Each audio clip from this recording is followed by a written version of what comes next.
Meron tayong ship out ngayon ng motor bisikleta papuntang San Pedro, Laguna. Napakalayo pa. Shoutout kay Boss Amevi for purchasing motor bisikleta for only 14,500 only, darling.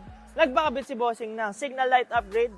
Harap likod, may sariling battery pack yan para mag-supply dun sa signal lights. Pakita ko sa inyo yung tinatawag nating easy build. Bam! So meron tong 48 volts, 350 watts, hub motor that can run up to 30 kph. Meron tong battery removable that can run up to 20 kilometers per full charge. Darling, tubeless na yung gulong. Pag nalobat ka, gusto mo pumedal, pwedeng pwede. Dual mechanical disc brakes, may busina. Beautiful machine, may backseat. At